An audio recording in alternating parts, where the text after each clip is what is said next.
All right. Okay, Guyton. So let's talk about this, man. It's been over 75 years the league has been in existence, and you start looking at one of the positions, that point guard position. I kind of want to get your take in terms of how that position has evolved and where it sits at today. Are we in a better place now at the point guard position, or are we worse off now, decades later in this particular role? So let's kind of just talk about the evolution of that position, of that point guard Well, I position. don't think you can talk about the evolution of point guard position without talking about the evolution of the talent altogether. I mean, across the board is off the charts. I mean, Hmm. obviously you have the extra stuff with Wimby Hmm. and KD and the things that they can do that man that folks just didn't even think about doing at that size before. But man, even just the footwork and and the explosion and the ball handling and all that other stuff from everybody at every position, right? Right. So they all have evolved. My take on specifically on that point guard position, Hamp, is that it really hasn't evolved that much, right? To me, a guard is a guard. And that goes back to when I was a kid, when I used to watch Nate Archibald. These are the guards that I like. Nate Archibald, Ernie DiGregorio, obviously Earl the Pearl, Pistol Pete Maravich. I mean, were they ones? Were they twos? They were scoring point guards, right? Hmm. And not only were they scoring point guards, but they make plays, right? And so to this day, I like guards that make plays. I mean, whether or not that's evolution over time, that was Isaiah Thomas, or up to today's time, Steph Curry, Chris Jackson, or Mahmoud. Those to me they were guards that made plays, and I've Right. always been attracted to that. To me, what has evolved is the setup guard, right? So that person that's going to come up, make the first pass, cut away, and stay away, right? Okay. I think that came in the 90s, maybe, Yeah. when there was a lot of physical play and everybody was trying to get the ball to the big. Maybe Chicago has something to do that with the triangle offense. There's been some 1-4 sets, particularly in the college game, where there was no place for the a penetrating point guard to get to, right? Right. So to me, it's been more about the style of play than it has been the evolution of the guards, because there's always been scoring point guards, and I think that the last pure point guard to me, who had the ability to make plays with the bounce off the dribble, is clearly Chris Paul. Okay. Chris Paul would have been that guy to me, versus a very effective guard who didn't put the ball in the hole, but he could make plays, was Mark Jackson, Uh huh. right? So Right. again, I just think it's different, man. Stephon Marbury. I mean, I mean, was Steph a one? Was there two? I mean, come on, man. So nice, Right. nice. Right. So that's my take. That's your take. So is the point guard of the day better than the point guard of yesterday? Absolutely, but I think Okay. at every position they're better. But Okay. yes, absolutely. Okay. Okay. I think that you brought up a lot of players that I would definitely mention, but I would say that there's been different styles to jump on your bandwagon. There's been different styles in different eras. When you look at the 50s and the 60s, with Kuzi, and he had 6 NBA championships, which kind of stamps the style that he was playing. He led the league in assists 8 straight years in a row. So that kind of became the prototype of what a point guard should look like, because also the results that he got, from a team standpoint. Hmm. So there was to me, this framework around a point guard that was a little bit constricting in terms of being this coach on the floor, get us in our sets, pass first, think, shoot later, and a little bit more predictable in the old days about what that point guard's role was going to be. And then the guys you mentioned, we kind of evolve into the 70s, and you got Frazier, and you got Pearl, and then Frazier has that epic game in Game 7 against the Lakers where he drops 36, 19 assists. He defends. He scores. He kind of plays both ends. He's 6'3", then that kind of became a shift along with Earl the Pearl, Monroe. And then we moved into the 80s and it became this freak thing with Magic, who's 6'9". You know, all of us in Portland, 5'10", 5'11". Magic 6'9", and completely changed the game. And now it became about throwing dimes. I mean, he changed the whole culture of how the game was played from that position. It became popular to be a great passer because of Right. Magic. And the Magic could score when he needed to Right. score as well. And then out of that evolved Isaiah, which was to me, when you said the 80s, the 90s, was became kind of that first mode of somebody who could really handle it, shoot it, you know, off the catch, off the bounce. He could defend. He's kind of a combination of all of that. That position kind of evolved into that. And then with him winning championships at that size, it stamped that you could get somebody at that size and build a franchise around them and win games. And that opened the door up for the Iversons, for the Marburys, and you know, it just opened the whole door that you don't have to be 6'8". You don't have to Right. be Magic to have a tremendous impact. So I agree with your point. It did come down to style, but also I think coaches played a significant role on how that guard played because of what you allowed your point guard to do. And as the skill improved, point guards got a lot more leeway and a lot more freedom. And then as you got the results, you know, Isaiah kind of stamped it. Where Right. Nate Archibald, which was one of my favorite players back in the day, had probably the greatest season that any point guard, one of the greatest seasons any point guard could have. You know, 34 and 13 assists, led the league in scoring and assists, but they didn't win. Yeah. So that didn't become the prototype. So, but with Isaiah, I think that kind of began to change the game a little bit. But it's just evolved to that point. It's been fun to watch the skill set improve. Yeah, and you know, a couple things. Number one, you mentioned Magic, and you know how I feel about Magic. And we'll have that conversation another day too. But man, I never saw him play. I saw him play towards the end of his career, but I never saw the peak of his career. Is Oscar Robertson. I mean, Oscar Robertson had to be a beast with respect to his ability to score the ball as well as do the dish the ball out and rebound. I mean, you know, with respect to his triple doubles, he was dominant. But I don't believe he ever got a championship until Kareem was there. You know, so but he definitely changed the game in that position as well as Magic changing the game in that No, position. you know, you're right. Somebody just canceled our podcast because we didn't mention Oscar Robertson. So thank you for covering that, right? I mean, because he dominated the '60s, right? You Yeah, know, so yeah, that yeah, was yeah, that was Oscar's era.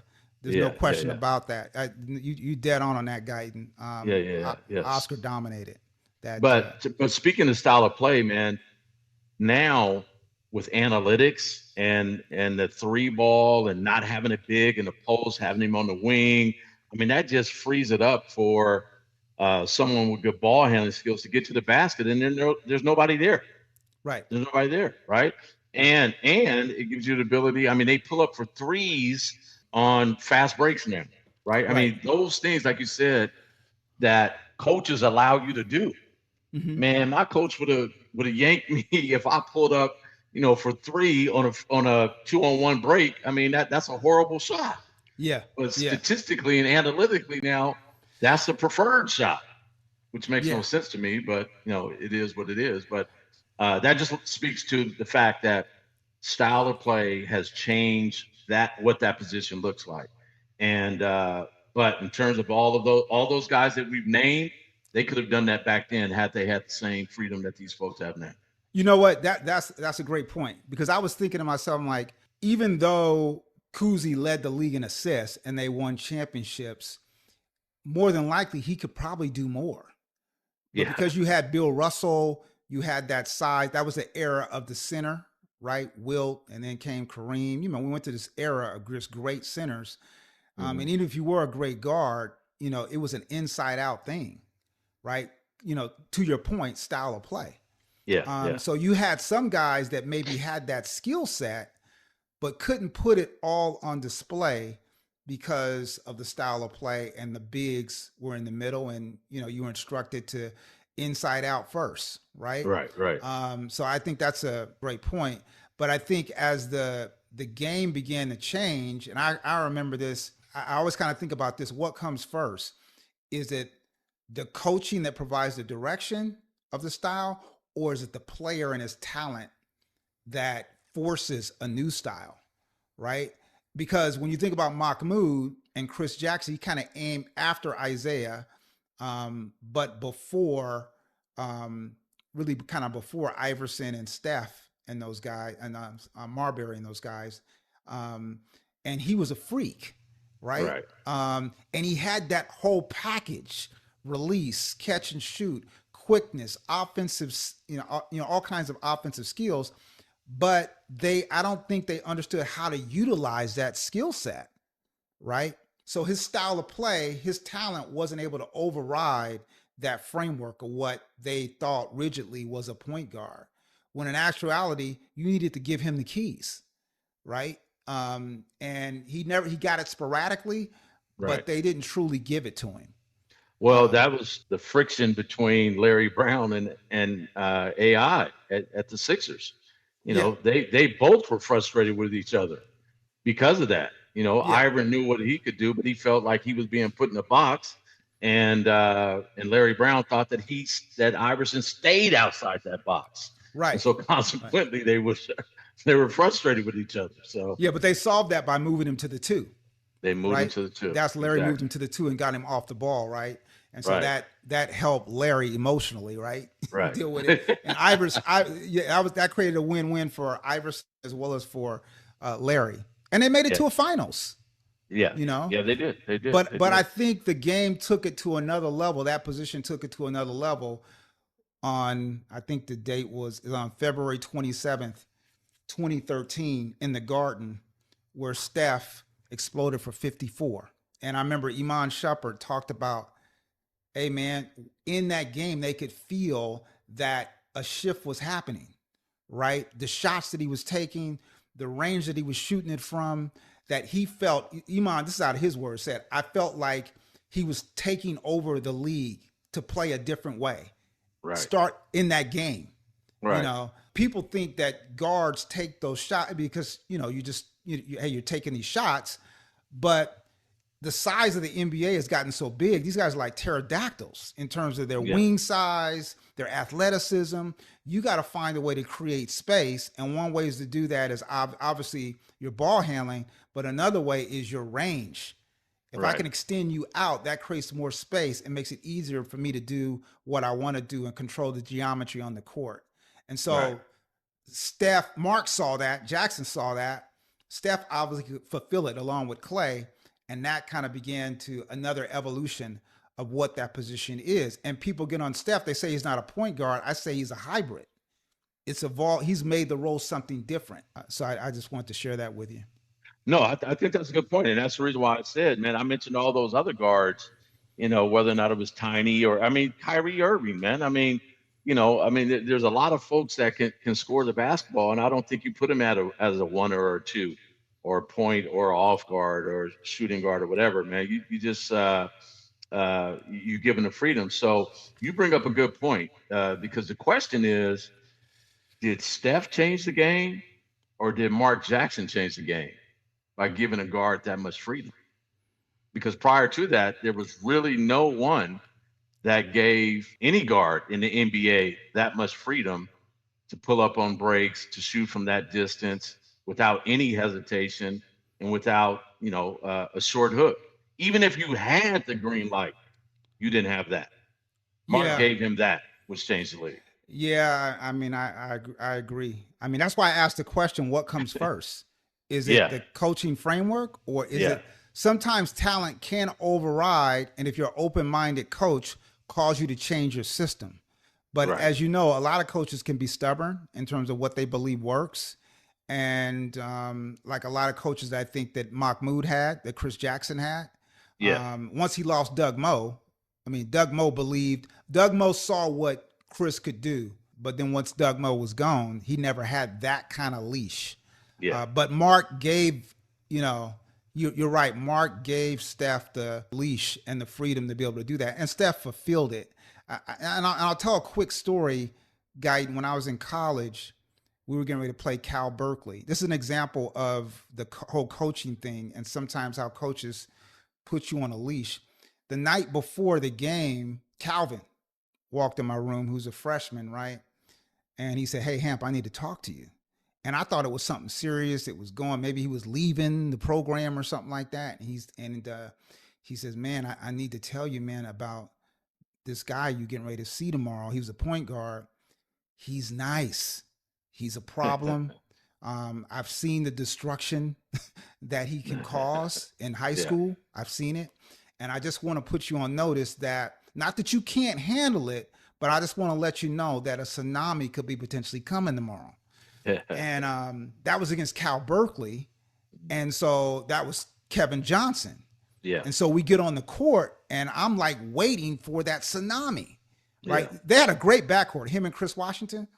And I'm like, okay, they're running a system, right? And I think only one time where he came down and didn't initiate an entry pass where he did something and went up and shot a J. And I went, okay, there it is. Yeah. And Yeah. then he Yeah. backed off of it. Right. So the coaching that he had in place, they had him so constricted that he couldn't break loose, even though he had that skill set. Right. And it wasn't until the next year, his senior year, and I think they changed coaches, where he exploded. So Right. yeah, it can sometimes that coaching piece can keep you in handcuffs, Yeah. even Yeah. if you've got the talent to explode. Yeah. Yeah. Yeah. Yeah.